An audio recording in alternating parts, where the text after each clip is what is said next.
No. No. No. No. No. No. No. Hello, welcome back to my channel. My name is Nick, and I hate horror movies. I've honestly just always hated the horror genre, and not because I think it's like bad per se, but just because like my anxiety couldn't handle it. I remember back one day in 4th grade, my class decided to watch Goosebumps as just like a fun activity, and I had to sit in the hallway for the entire time because I was like, this is terrifying. And it was so embarrassing at the time because I was the only person who seemed to have a problem with it, but I was literally like 9 years old, so I don't really blame myself. But even recently, a ton of horror movies have come out and I've just had no interest in seeing them because, like, you know, I personally just don't really find joy in being scared. Same reason why I hate roller coasters. But this summer has been different, okay? I am medicated and I am a brand new me. So that means that when I heard all of the buzz, like everybody else, about Obsession and Backrooms, I knew I had to go see them. Because I am a self-proclaimed movie lover, which I don't think you actually have to self-proclaim that. I think you can just say it. But I love movies and I've heard so much about them and I've heard that they're gonna be really, really incredible. So when they came out, I was like, okay, I'm gonna put my hatred of horror aside and I'm gonna go enjoy these movies. And I did. I actually really, really love them. I saw Backrooms in theaters with my friend group, and then I saw Obsession on my own after it came out on Prime. And I was just like so blown away by both of them. I was so happy that they got such good reception because the quality was there. It's so refreshing to see all of these like original and sometimes like slightly weird concepts sort of like breaking into the mainstream, because we're all so used to all of this like slop content. And I've seen so many people talking about the whole like bean mouth animation trend going on with like Disney and Pixar. There's of course all of the Disney live action remakes and sequels that they're doing, and everybody's tired of those. Most people are not super excited to see all of these movies come out because it's like, it's nothing original, it's nothing fresh. But I feel like these ones just really like scratch that itch that I had for that new original content. And one thing that I absolutely adore is that Obsession got this great reputation and reception despite being such a like small film. I think they filmed it over the span of 3 weeks or something like that, and it only had a $750,000 budget. Now, I know people who aren't familiar with like the movie making process might think that that's a lot of money. It's not. Making movies is so expensive, and even Backrooms alone costs $10 million to make. So if you compare these two movies that I've seen people say are on equal footing in terms of quality, and Backrooms had literally over 13 times the budget that Obsession did, it's just incredible. And now that I've picked up a film minor at my college, I can be like one of those people that's really like critical of movies, and I can be like, actually that's a film, not a movie. So that's going to be me today. Now, I have always been the kind of person to look up absolutely everything about a movie after I watch it. I want to hear everything that the director has to say. I want to know everything about the actors' backgrounds. I want to know everything. But usually it just kind of ends there. You know, I look up everything about the film and then it slowly fizzles out and I find the next thing to obsess over. But with these two movies, I found that they lingered in my mind for so long. And of course, a large part of that was all of the buzz surrounding them on social media. Every time I would open TikTok, I would see some new Obsession TikTok. But it wasn't just that. It was just something about the core message or the core moral of the movie that just kept turning over in my mind, and I activated my new analytical brain and I was like, I'm gonna get to the center of this. I'm gonna figure out exactly what it is that makes these movies so captivating and so different than any other movies that we've seen recently. And today I'm going to tell you guys why. Just a heads up, there will be spoilers for both Backrooms and Obsession in this video, so if you haven't seen them yet, highly recommend you watch them and then come back to this video. Also, I've tried to avoid watching too many analyses of the movies because I wanted to come to my own conclusions. So if something that I say is similar to something you've heard before, great minds think alike. And if I say something completely novel and interesting, then that's why this is quality content. Let's go.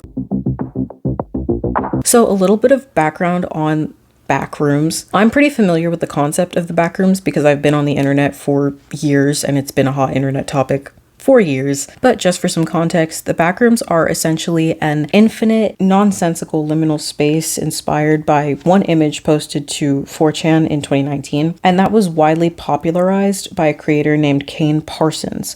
He released his own found footage type exploration of the Backrooms on his own YouTube channel, and he eventually directed the 2026 movie that I'm going to be talking about today. Now, the movie follows Clark, a failed architect, as he tries to save his failing furniture store and eventually stumbles into the Backrooms in the store's basement. We watch as he tries to reconcile this new reality he's found with the one he already knew, falling deeper into hysteria as he goes. I wrote that myself, by the way. I thought that the movie, the concept, the execution, everything about it was so immaculate. I feel like the team perfectly captured the essence of like unending panic and just like the insane atmosphere of a seemingly infinite indoor space. I'm sure people have mentioned this before, but the concept of the Backrooms and everything in it being indoors, it so perfectly adds this feeling of claustrophobia and surrealism, because it's like, how can you be stuck in this massive, massive place and never even see the sky? How can you never step outside? I feel like this was perfectly depicted when Clark's therapist, Dr. Mary Kline, she's in the misremembered version of Clark's furniture store, and she runs to the front doors, basically thinking that it's going to be like the doors in the real world, and she runs to the door only to see that they are blocked on the other side by a wall. Like, there's truly no way out. What would have been the outside in, the real world is just another wall, just another place for you to turn right and look for another door. I thought that the found footage shots were some of the film's strongest moments, and it was really reminiscent of Kane's original YouTube series. I feel like they really kept you like on the edge of your seat. Like, they kept you so engaged and immersed in a way that traditional cinematography doesn't. Because with traditional cinematography, you're seeing things from the character's perspective, but also from the director's perspective. They can frame a shot or do a certain angle or zoom or anything like that. There's a ton of different editing techniques that guide the audience into a specific perception of the film or the scene. Like, maybe the camera will be pointing at the person talking, but you can still see some space over their shoulders, so you know that something is going to happen behind them. Or a dramatic zoom on the character's face can tell you like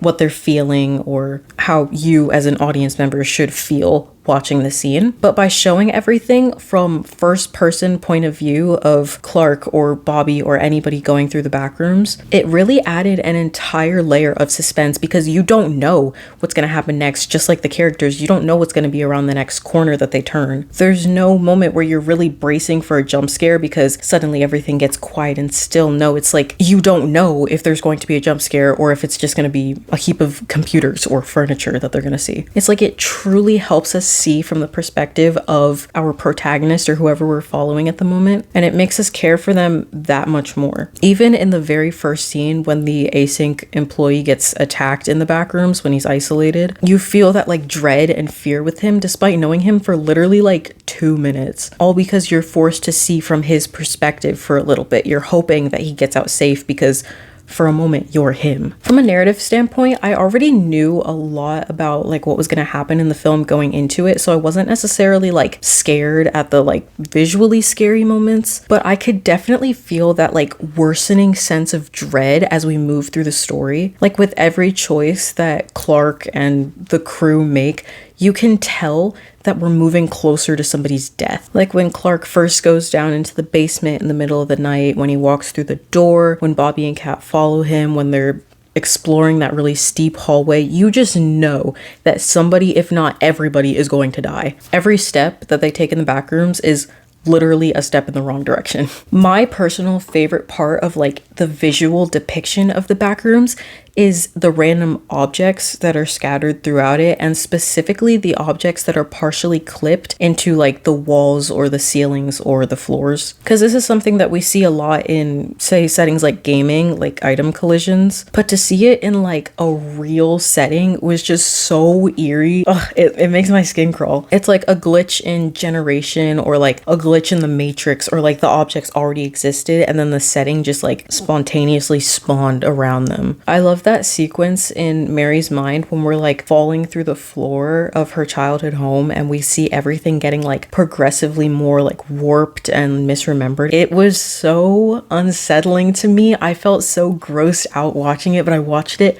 so many times because I was just like, it's just so wrong. And then when you add in all of the items that were like somehow generated wrong, like if you think the stop sign, but it was like the word said stop, but like backwards and not like flipped, but like backwards, or the vertical everything must go sign when like some of the lyrics were like upside down or backwards or whatever. Everything just felt so spooky. Like I think it really helped the atmosphere and just really helped to establish the Backrooms as this place that is like fundamentally incorrect or like incomprehensible to the normal mind. The chase scene with Mary and Pirate Clark was so terrifying. It was done so well with her like running through the different settings in the back rooms. Again, the immersion was so perfect. I was like, my heart was racing. I love the first person shots from Mary's point of view when she's like looking at Pirate Clark, like when she was like fighting him off and stuff. And I literally had like no idea if she was going to make it out alive. Honestly, I didn't think she was going to. Combined with like the never ending sort of nature of the back rooms, with her going through one room just to find one that makes even less sense. It was almost like dizzying. Like when she got to that one room where she was like on the ledge and it was just a massive like chasm, my friend and I joked in the theater, we were like, I would just jump. I'm not dealing with this anymore, bro. And the shot of like the furniture store showroom and you see Pirate Clark just like all the way in the back and he's just like standing there and like you don't even notice him for a second and then you see him and it's like you like jump, and that was horrifying, bro. That was done so well. I don't really have much of my notes about the characters, but I did find Clark to be a very complex character, and I would be really interested to know more about his wife and his relationship with her pre-divorce, separation, whatever was going on. I feel so bad for Mary and her arc. She literally, all she ever wanted was to help Clark, and then she ended up basically being a prisoner of async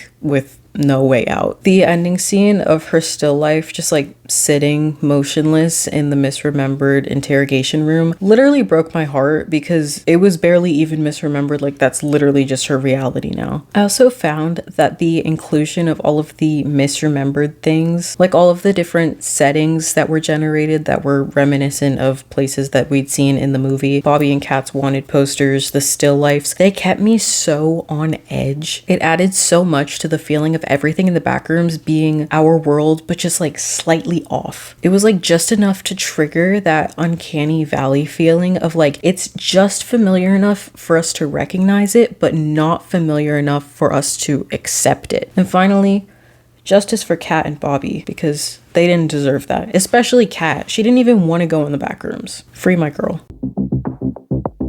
And now for Obsession. Just like everybody else on this planet, I am obsessed with Obsession. Obsession is basically about this 20-something-year-old guy named Bear who has a crush on his coworker named Nikki, and he gets a hold of this magical object basically called a one-wish willow that he uses to wish that Nikki would fall in love with him, and it basically goes wrong because instead of her falling in love with him, she basically gets possessed with an entity that is obsessed with him, and we follow all the chaos that ensues. I don't even really know where to start, so I'm just gonna rattle off some of the things that I personally loved about the movie and like little details that I noticed that just made me love it even more. So after Bear made his wish, Nikki was constantly backlit, like the light was coming from behind her and her face was in shadow for like most of her scenes, and it was so terrifying. It clues you in almost immediately that this is not Nikki, because Nikki before the wish had never been portrayed like that. She was always portrayed in a very soft, amicable, light sort of environment. But then as soon as he made the wish, she was like shrouded in darkness. Like that was it. Another thing that a lot of people mention is that Sarah is pretty much always on Bear's left throughout the entire movie, which is foreshadowing at Ian's party when Bear is supposed to kiss the person to his left and it's Sarah, and then later when they're in the car and Sarah's like, I was on your left. She was always on his left. You see hints of Bear's true character literally from the very beginning. I remember during my first watch of the movie, I was like shocked and appalled when he went to go get Nikki a new crystal necklace and then was like, nah, she'd hate this. Let me get her this random $7 toy anyway. Like, that made no sense. I didn't even know Nikki at that point. We hadn't even seen her. And I was like, nah, she would love that. Like, if she literally just lost a crystal necklace, what makes you think she's gonna hate a new one? But he put what he found more interesting above what he knew that she would want. Near the beginning of the movie, when our characters are in trivia night and the MC gets on the mic and he starts talking about their first question, which is about Aladdin, and he mentions a movie featuring a blue genie who grants 3 wishes. And like, obviously that's about Aladdin, and that's congruent with the sort of ideals in this movie about be careful what you wish for and that kind of stuff. But also there's 3 wishes that are granted within the span of obsession. There's Bear's wish, there's Ian's wish, and then there's Nikki's wish at the end. So in this case, I guess the willow is basically our genie. I've also seen some people make connections about Bear's name. If you think about it, bears are some of the most vicious predators out there. I mean, you think about polar bears are one of the only species of animal that actively hunts humans. So it's like they're very, very dangerous animals, but they're also constantly like sugar coated or like infantilized. Like, I don't know what the word is, but then you think about how they're always depicted as these like cute, happy-go-lucky sort of animals, like teddy bears, like Winnie the Pooh, all that kind of stuff. And it's like, no, like these things will kill you if given the chance. And I think that's really reminiscent of Bear's character as like the nice guy who tries to portray himself as like this really sensitive, sweet guy, like just a lover boy. But deep down, he's like literally a predator. Also, I saw somebody joke about like man or bear, and then they're like, well, this makes it a lot more difficult. When Nikki does her whole Hansel and Gretel story in Ian's party, it's so weird and portrays Hansel and Gretel as both lovers and siblings, because Nikki viewed Bear as a brother, as like a little brother kind of figure before he made the wish. So those are like those conflicting ideals of Bear in her head as somebody that she's supposed to love so much romantically, but also her real self viewed him as like a brother. Another thing that I found really, really, really interesting is the ambiguity in Bear's wish, right? So I remember the very first time that I heard his wish, I was like, what? There's so much like semantic ambiguity in that. Everybody knows that when you have a make-a-wish sort of theme in a show or a movie, you have to be very specific about your wording, and Bear could not have been more ambiguous. So basically, without the explicative? The clean version of Bear's wish was basically just, I wish that Nikki Freeman would love me more than anyone else in the world. Now, there are two very distinct meanings to this wish, and I'm going to try to describe them both the best I can. So one could mean that for everybody in Nikki's life, Bear is wishing that Nikki loves him the most, more than her parents, more than her friends, more than her siblings, anybody else in her life, that she loves Bear more than anyone else in her world. Or it could mean that Bear was wishing that Nikki would love him the most out of everybody who loves him. So out of everybody in Bear's life, Nikki loved him the most. Now, based on context clues, we can assume that Bear meant the first one. He wanted Nikki to love him more than she loved anybody else in her life. But it ended up being the second one, that Nikki had to be the person who loved him more than anybody else could love him. And we saw that because, you know, she murdered Sarah because Sarah loved Bear truly more than she ever could. So she had to take her out. He intended to make himself Nikki's entire world, but because of the ambiguity, it backfired, and it made it so that Nikki had to be his entire world, and that's when he had a problem with it. And to be completely honest about the ending, I don't think that Bear took the pills because he wanted to like free Nikki or end her suffering. I think he literally just saw like the carnage of everybody around him and was like, I'm out. Like, he was like, I'm not dealing with this, and just tried to, he's a coward, so he took the easy way out. That was pretty clear to me, but I saw some people saying that he finally did it to like free her, and I was like, nah, he's not that selfless. Now, the largest chunk of my notes is about Bear as a character specifically. I really don't believe that people are giving his character the nuance and analysis that it deserves. He's an incredibly complex character. Now, I'm going to preface this by saying he was a terrible person, okay? He was a villain. He was definitely the bad guy. And we came to know that throughout the movie through the essay scene after the dinner and the "what would be so bad about dating me" line. But I feel like especially in the beginning of the movie, people read a little bit too deeply into Bear's character. In the way that the film depicts it, Bear definitely does just start out as a loser with a crush. Now, we learn through his actions throughout the movie that he is capable of so much worse than that, and that he never truly was just a loser with a crush. But I think in the beginning, that's how it seems, right? We don't really have any reason to suspect otherwise. Like, upon rewatch, I can definitely see it with new eyes, knowing what he does later in the movie. But during my first rewatch, I mean, I had no reason to believe that. That's part of what makes his character so interesting. It's like seeing him descend into this darkness, but also knowing that it was in him all along. It's just starting to show more. Some people say that his wish is inherently selfish and cruel and evil,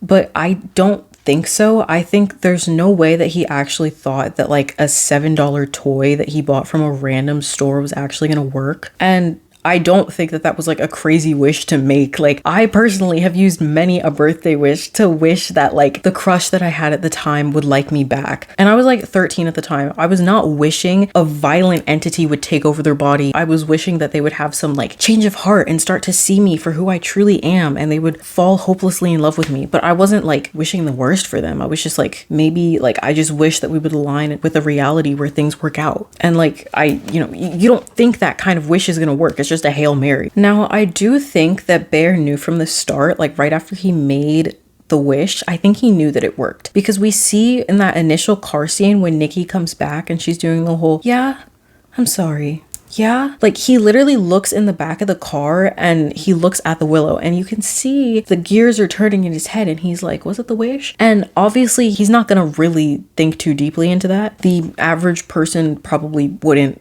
think anything of it. So you could give him the benefit of the doubt about the wish specifically, about the wish working specifically, until the diner scene when Nikki starts acting like she starts acting out, and Ian calls him and tells him that Nikki was lying about her dad and that she basically snapped into a whole other person before she and Bear started dating. And then he knows for a fact that the wish worked, especially because she literally confirms like, yes, I love you more than anyone else in the world. And then from then on, he went along with it, especially, you know, the scene right after the dinner. He knew for a fact that that wasn't Nikki, and he still went along with it, and that's disgusting. But honestly, that barely even matters when you know that from the start, he knew that something was wrong with Nikki. Whether she was on something, whether she was going through something emotionally, he knew that she wasn't of sound mind, and he still went forward with things. He took complete advantage of her and her situation, knowing full well that she was not in any state of mind to consent. And I'm not gonna say too much about the Alex Myers review situation, because there's already like a million billion reviews on YouTube that you can go watch about his video specifically. But I did find his review to be very manipulative. I saw his video before I had actually seen the movie, and the way that he posited the film in his review, it made his review make total sense for the most part, for some parts. I thought his comments about the women in the film were disgusting, and his humor is really unfunny. And I can say that as somebody who actually used to watch his videos in like high school and stuff. Like, I don't know, I guess I was his target demographic because I thought it was funny. And then as I started to grow up, I was like, does this man do anything other than complain and make jokes about women? And then I stopped watching because I started to realize it wasn't funny. All of his jokes are about being an incel and women, and that's it. But I did find that in his analysis of this movie, which I only watched because I saw a ton of people talking about it on TikTok and I was able to watch it before he took it down, but some parts of his review of Bear's character specifically did seem to make sense. I was so confused where all of this like uproar was coming from, because it seemed like all of his points were grounded in the source material, again, from what he showed in his video. But then when I watched the actual movie, I saw how much of it he left out to fit his narrative, which is gross, because he said the whole like, oh, well, at least Bear didn't immediately take advantage of the situation, which he did, but also literally took advantage of her body in a very graphic, disturbing scene. Also saying at least he didn't take advantage, that's the bare minimum. Like, I'm not going to give somebody credit for not taking advantage of somebody. Like, you should be doing that anyway. And like the minute that he confirmed that the real Nikki wasn't in control anymore, he just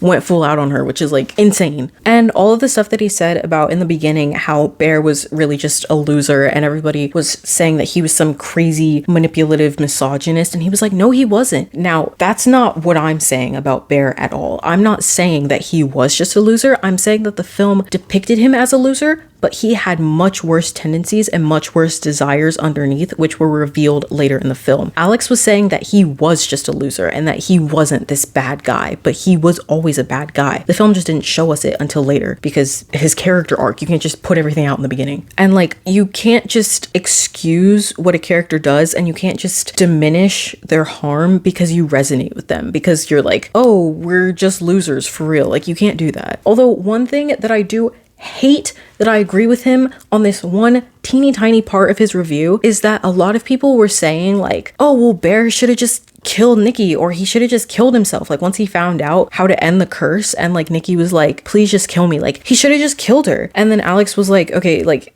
it's not that easy. And I hate that I agree with him on that, because yeah, like it's not going to be that easy. Obviously the correct thing to do would be, you know, to kill her to end her suffering or whatever, or to kill himself to end the curse, preferably, you know, to end his own life so that she would be able to live her own. But that's not easy. Like, randomly coming into the information that the only way to end your crush's eternal torment is to either take your own life or take hers, that's a lot to take in. It's crazy to expect him to just like jump at the opportunity and be like, well, this is what I gotta do, and then just like go to town. Like, that's not, like, obviously that would have been the right thing to do, but it's not the realistic thing to do. And obviously I know that the movie isn't super realistic in terms of, you know, all like the supernatural elements, but it's pretty realistic at depicting real human emotions, and it's not going to just throw that out the window for that. And again, Bear is a very selfish character. It wouldn't make sense for him to just drop everything and do that. And the end part in the bathroom where Bear is trying to figure out how to take his own life, it's so crazy for so many reasons, because when you see that sequence of him like trying to figure out how to position like the, like when he was like putting it here and then like on his head, like everything, like it showed that hesitance so well of him knowing that like, I have to do this. But like any human, you're not gonna like jump at that chance. You're gonna be scared because now he's confronted with like his own death, and that's not gonna be an easy pill to swallow for anyone, and especially not somebody with narcissistic tendencies like Bear. And then Alex said this one thing in his review where he was like, why wouldn't Wish Nikki just end her own life so that Bear wouldn't have to do it for her? Like, why isn't her love for him as strong as you guys are saying his love for her should be? Which I literally, after I heard that, I had to like pause the video and I was like, what is he talking about?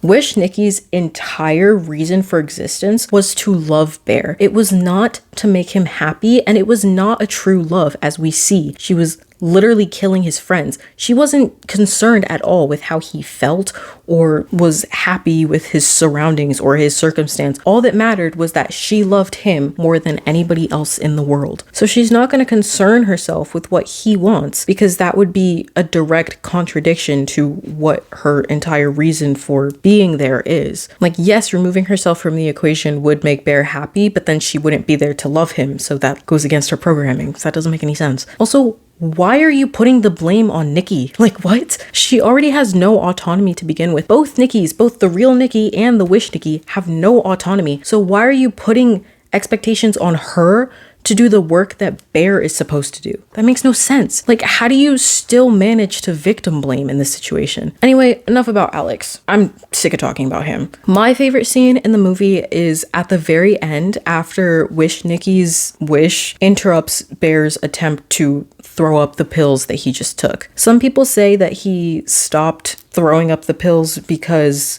he wanted to die so that Nikki would be free, because now that he was wished to love her, that was like his priority. But again, I don't think that's how the willow would work. If it's forced love, it's not going to be true selfless love. The wish isn't going to make him die for her. I think it literally just interrupted his like train of thought and his like actions, and he just kind of like snapped into a different headspace. But anyway, after he goes out to see Nikki, and then they're both like looking at each other and smiling at each other, and then they approach and they're kissing and stuff, and like that sequence was so beautiful to me because they look so happy. And for just a brief moment, despite all of the blood and death and gore around them, everything is peaceful and everything is right between them. And it gives us this like tiny glimpse into what could have been if Bear had just confessed at the start and they had been able to pursue a real relationship, an actual love story like Nikki wanted. But he never did.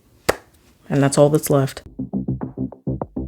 So both movies, Backrooms and Obsession, are both incredible movies in their own regard. They both have such complex, heavily internalized themes. Backrooms delves into concepts of memory and reality, while Obsession deals with the dangers of control and unchecked obsession. These movies stick with us for so long, not because these are such novel or never before seen concepts, but because the executions of them are so jarring and unsettling. Because ultimately, these movies are us. They both manage to reveal things about the inner psyche through horror, which can often be one of the most personalized genres. Backrooms works through disturbing setting, while Obsession works through physical gore and body horror. And all of this together, you know, the themes, the execution, the medium, the genre, it really just reveals how horrifying it is to be human. It shows how terrifying our minds can be, and it makes us all confront our own personal demons. In Backrooms, the setting of the Backrooms is meant to represent this twisted version of Clark's mind. He's an architect at heart, doomed to live the life of a failed furniture store owner. So the Backrooms are full of wild, nonsensical patterns, like his scattered designs and his scattered mind. The boring, damp, yellow wallpaper and carpet represent this monotonous,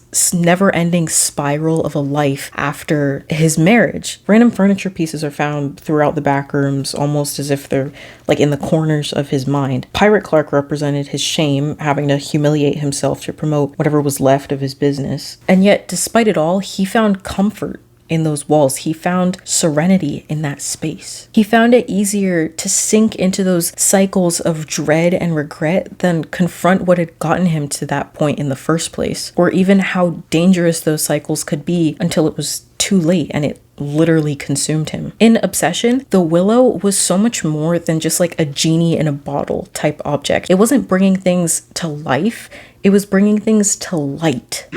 Instead of altering reality, it only made things more apparent. Wish Nikki represented Bear's repressed desire to control Nikki and possess her rather than love her. He was forced to face his own mindset when he saw the damage of this control and how little true love actually played a role. That love can never truly be real if it's involuntary. Bear never wanted the real Nikki. He wanted a fake version of her to play into this weird fantasy that he had in his head. And when he got that fake version, it destroyed everything he loved until ultimately it destroyed him too.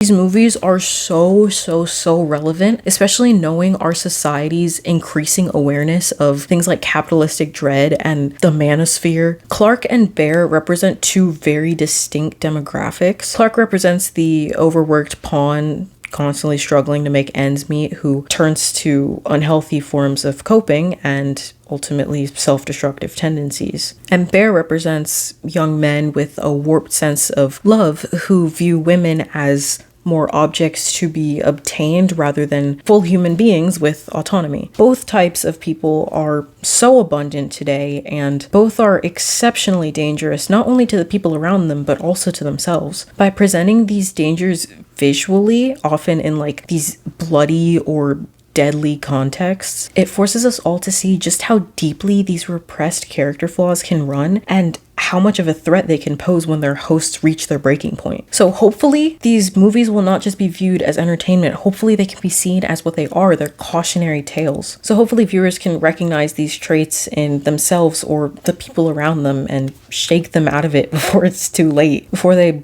die in a maze of their own mind or die victim to their own obsession. I hope you guys like those reviews. I had a lot of fun writing them. Honestly, I really want to do more like movie or show centric content in the future because I love watching movies and I love watching shows and I love analyzing them and immersing myself in their world and in the minds of the writers and the directors. So if you want to see more of that, just let me know. But until then, I love you guys so